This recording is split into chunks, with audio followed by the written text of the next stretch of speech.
एक समय की बात है, शिवरी जी जंगल में भगवान का इंतजार कर रही थी।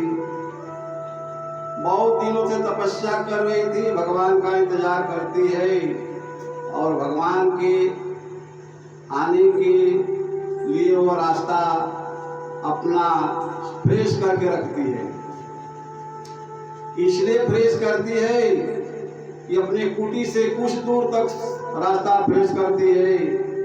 कह रही है कि मेरे भगवान आएंगे मेरे घर, प्रभु के कोमल कोमल चरणों में कहीं कांटे न लग जाए, इसलिए शिवरी मार्ग को फ्रेश करती है और सोचती है कि भगवान अब आएंगे, भगवान आएंगे, ऐसा विचार करती है। उस समय भगवान शिवरी के आश्रम पर पधारे। शिवरी का आश्रम भगवान आते हैं तो शिवरी भगवान को देख करके, उनके स्वरूप को देख करके, उनके रूप को देख करके शिवरी पागल हो जाती है। शिवरी स्तंभ हो जाती है, पागल हो जाती है। उसे कुछ अपने शरीर का सूद बूद सब भूल जाता है। वह भगवान के प्रेम में पागल हो जाती है, भगवान से कुछ कह नहीं सकती है। भगवान को देख रही है और बोल नहीं रही है। शिवरी को यह महसूस होता है कि मैं भगवान, सपना में मैं भगवान को देख रहा हूं, भगवान हमारे घर आएंगे। वो ऐसा सोच रही थी और अपने आँख को खोलती है तो अपने आँख को कपड़े से मल मल करके साफ करती है और भगवान की तरफ ताकती है। उसे मालूम होता कि हमें स्वप्न देख रहे हैं। प्रभु श्री रामचंद्र जी और लक्ष्मण जी उसके दरवाजे पर उसके सामने खड़े हैं। लक्ष्मण जी कह रहे हैं कि शिवरी या हम लोग को बैठने को कहेगी, या आसन लगाएगी, या हम लोग खड़े शरीर बन करके खड़े ही रह जाएंगे। शिवरी का ध्यान टूटता है, भगवान पर तरफ देखती है। शिवरी झटपट से अपना शरीर पर की मैला कुचैला वस्त्र भगवान को बैठने के लिए आसन लगाती है। भगवान उसके मैले कुचैले वस्त्र को देख करके भगवान सोच रहे हैं इस पर हम कैसे बैठेंगे। उस समय भगवान कह रहे हैं शिवरी से, हे भक्ति तुम सुनो, ये वस्त्र हम नहीं बैठेंगे इस पर। शिवरी कहती है, लग रहा भगवान प्रभु मेरे मैले कुचैले वस्त्र पर नहीं बैठेंगे। ऐसा विचार करके अपने आप को कोसती है, कहती है हार मेरी भाग, हार मेरा जीवन। मैं भगवान के आने पर उनकी शुद्ध वस्त्र का व्यवस्था न हम कर सके। और यह कर करके भगवान जब नहीं उस पर बैठते, शिवरी रोने लगी, फूट फूट कर रोती है, अपने भाग को कोसती है। प्रभु देख रहे हैं, लग रहा मेरा भक्त जो है बहुत परेशान हो गई है। तो श्री रामचंद्र कहते हैं, ये भक्ति तुम सुनो, अभी तुम्हारा वो जो वस्त्र है वो मलमल वस्त्र से बेहतर है, तुम लाओ और हम बिछा करके बैठते हैं। उस मैले कुचैले वस्त्र पर प्रभु जी बैठ गए। उसके बाद शिवरी सोच रही है कि प्रभु आ गए हमारे आश्रम पर, उनको सेवा सत्कार में कुछ मैं सेवा कर दूं। शिवरी उस समय बैर ला करके मीठी मीठी रखी थी, पहले भी चीखी थी। और प्रभु जब बैठ गए तो शिवरी बैर को अपने दांत से काटती है। शिवरी कुरूप है, मैली है, कुचैली है, बदसूरत है और उससे बड़े बड़े दांत निकले हुए हैं। भगवान देख रहे हैं, लक्ष्मण जी देख करके उसको मन ही अपने घृणा कर रहे हैं। भगवान कह रहे हैं कि ये तो मेरा भक्त है, तो भगवान सोच रहे हैं कि ये क्या सेवा करेगी, तो बैर लाई और बैर को अपने दांतों से काटती है और काट करके प्रभु को खिलाती है।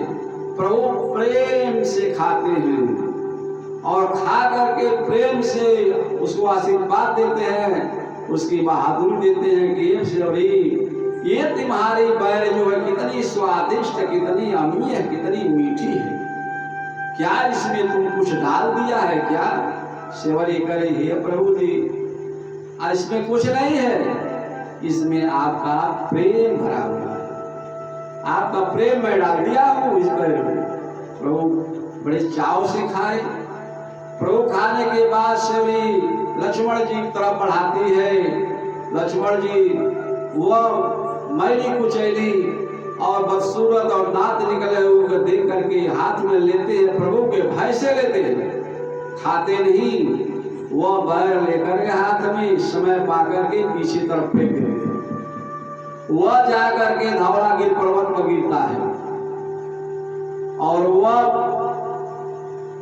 वही बैर जो है वहां पर जाकर के सजीवन बूढ़ी बनती है। जब लक्ष्मण जी के शक्ति बाण लगा था उस समय वही सजीवनी बूढ़ी बैर आई, उससे लक्ष्मण जी को जान बचाया गया। वहां पर भगवान बैर खाए और शिवरी का आशीर्वाद देकर कहे महान आप थोड़ा आगे चला जाए, तो कहे शिवरी कही प्रभु ठीक है। उस जंगल में तमाम ऋषि मुनि रहते थे, बड़े ऊंच जात के लोग रहते थे, बड़े लोग तपस्वी थे। तो कहे भगवान शिवरी के यहाँ पधारे हैं तो हमारे यहाँ भी आएंगे। भगवान को आते समय सब लोग ध्यान में बैठ गए, सब लोग तपस्या में बैठ भगवान आएंगे। अरे शिवरी तो बहुत अपने आजीवन से इंतजार करती थी। ये लोग शिवरी को देख करके सब लोग अपने को जाति बड़ी और तपस्वी होने के अहंकार में लोग बैठे थे, भगवान हमारे यहाँ आए। तो भगवान गए सबके यहाँ। लोग कहे हे प्रभु जी आप आ गए हैं, तो यहाँ पर एक गंगा जी बहती है, एक नदी बहती है, इस नदी का पानी एकदम गंदा है, तो इसे पवित्र कर दीजिए प्रभु जी। तो भगवान कहे ठीक है, आप लोग बहुत तपस्या करते हैं, आप लोग पवित्र हैं, आप लोग बड़ी जात हैं, तो आप लोग पहले जल में अपना पैर डालें, पवित्र हो जाएगा। तो सभी लोग ऋषि मुनि जितने थे नदी में अपना पैर डाले, नदी का पानी निर्मल नहीं हुआ। भगवान कहे हे मेरे प्यारे भक्त शिवरी जी आप भी जो है इस जल में अपना पैर डालें, आप भी पवित्र कर दीजिए। तो आप पर लोग सोच विचार रहे हैं कि हम लोग इतना ऊंच विचार के हैं, ऊंच जात के हैं और हम लोग तपस्या करते हैं, हम लोग सिद्धि हैं, पुरुष हैं, हम लोग को डालने से जल पवित्र नहीं हुआ। क्या ये मैली कुचैली ये भक्ति ये जल में पैर डालेगी तो जल निर्मल हो जाएगा? भगवान कहे ठीक है, इसको भी डालने दीजिए। शिवरी जी अपना दाहिना पैर जब जल में डालती है तो जल का पानी निर्मल हो गया। तो सभी लोग तपस्वी लोग घबरा गए, पूछने लगे हे प्रभु जी, हे मेरे परम पिता, आप यह मुझे बताइए, हम लोग तो तपस्या अधिक करते अतिशय करते हैं, हम लोग उच्च जाति के हैं, क्यों ऐसा हम लोगों से पवित्र नहीं हुआ, निर्मल जल नहीं हुआ?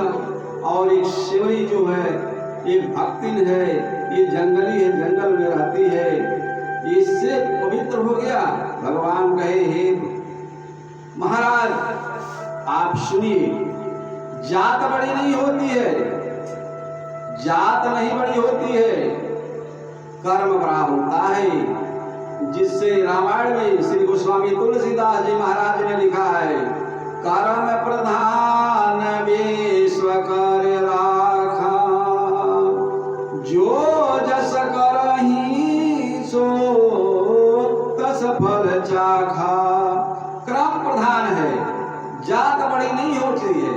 कर्म प्रधान होता है, कर्म उत्तम होता है। तो वहां पर भगवान बताते हैं कि सेवरी से कहते हैं, देखो ये जल पवित्र तुमसे हुआ है और इतने लोग यहाँ पर बैठे हैं, ऋषि मुनि सभी हैं, सिद्धि पुरुष सभी हैं, ये लोग तपस्या करते हैं। ये लोग कहा जाता है कर्मयोग और संन्यास योग। कर्मयोग, कर्मयोगी और संन्यास योगी। कर्मयोगी से संन्यास योगी से कर्मयोगी उत्तम होते हैं। या सेवरी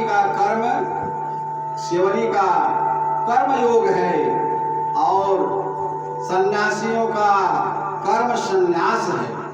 तो कर्मयोगी बड़े होते हैं, जिससे कहा गया है कि गृहस्थ आश्रम जो होते हैं वो कर्म संन्यास योगी होते हैं, कर्म सन्यासी योगी होते हैं।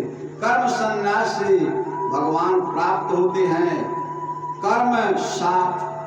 कर्म योग से भगवान कभी भी मिलते नहीं हैं। क्यों? वो हठ योग में आता है। जो हठ योग करता है उसे भगवान प्राप्त नहीं होते हैं।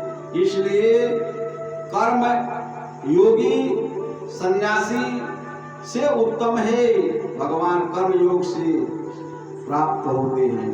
तो भगवान कहे हैं जाति पाति बड़ी नहीं होती, केवल कर्म उत्तम होता है।